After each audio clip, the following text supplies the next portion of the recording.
Let's just start. Court, you're captain. First of all, just how do you feel about the way the team played today? Overall, I'm glad how we played. Obviously, the score and how it turned out, but there's a lot of stuff we need to clean up, offensive and defensive wise.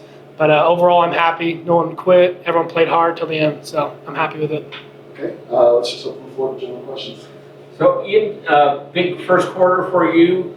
Tell us about your reaction to the way you played today. Throughout the past couple of weeks, just been following on my preparation, and which allowed me to play how I played today, and just putting in all this work, and finally excited to see it pay off. So, tell us about your background. Where are you from? How did you wind up at Idaho State? How did you get recruited here?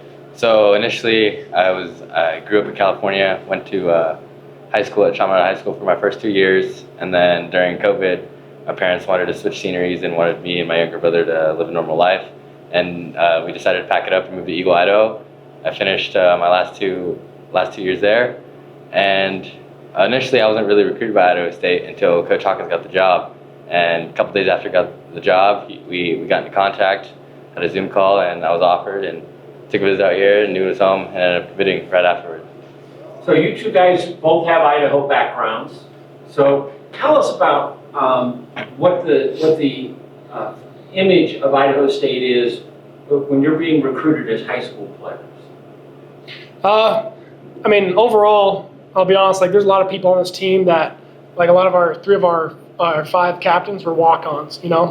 Sometimes this offer Idaho State got, for me, it was the best opportunity I had. So what we're building here is just kind of people that want to work hard, kind of a blue-collar work ethic, and that's just what we're going to build around our culture. So Shaden James left after the spring, kind of opened the door as a slot receiver. What was your thought process when he left, and how do you feel about your ability to step into his shoes? Well, we knew when Shaden left that somebody had to fill the role, and in my head that I wanted to fill that role, and I put in the work day in and day out to try to fill that role. But even then, we don't have a drop-off in the slot room. We've got many tremendous slots. So, yeah.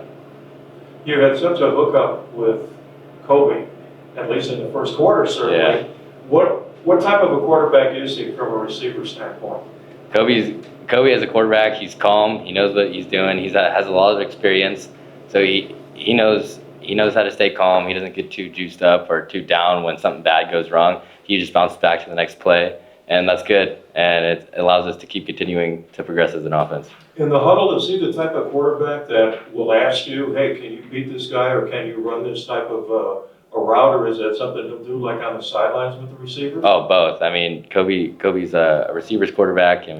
He's always constantly asking us questions and what could we done better on that look, what went wrong, and he's just a field general. He's a captain. So first play from scrimmage, your center goes down, and then you got a couple of tough snaps from that point forward. What was the discussion on the sidelines at that point? The discussion was, we had everything working. We had stuff open. We just had to get those snaps down, and we knew that we can execute once we had that snap down. Now you scored the first touchdown in the first quarter. Then you scored the second one. What's going through your head in the first, and then how does that change by the time you score that second?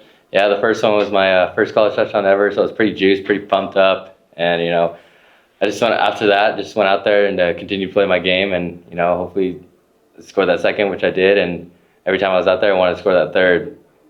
Let's shift to the defense for just a bit. Court, you've now faced 2 very different offensive lines in the first 2 weeks. What are you taking away from, let's say, Oregon State and this game moving forward? Both of them, they both have different offenses and all that, but they both have very large people up front, and with our 3-man front, you have to be really gap sound. So overall, in my opinion, it doesn't matter what offense you face. If everyone does their job, they're 111th, we're going to be just fine. So. The D-line was able to get good pressure on the quarterback today. What were we seeing out of your reads that was allowing to get through those guys? We just pretty much made the most of our one-on-one matchups. So whichever way they slid based off the back, if the back was releasing, and some of our pressures and all that, just took advantage of opportunities when we had them. So Corey, you've played an FBS team. Now you've played a lower division team. Next week you get to play an FCS team, a team on the same level. what have you learned from these first 2 games that you can take into that next game? For me, a lot of it is just my footwork and what I need to do better overall. I need to do a better job leading the team. But like I said, I'll ride with these guys, and I think no matter the opponent, FBS, FCS, or lower, we'll be just fine. Corey, you're a senior, you're a leader on the team, you're captain. What do you do this week to, take the great? We won 50-10. That's awesome, right?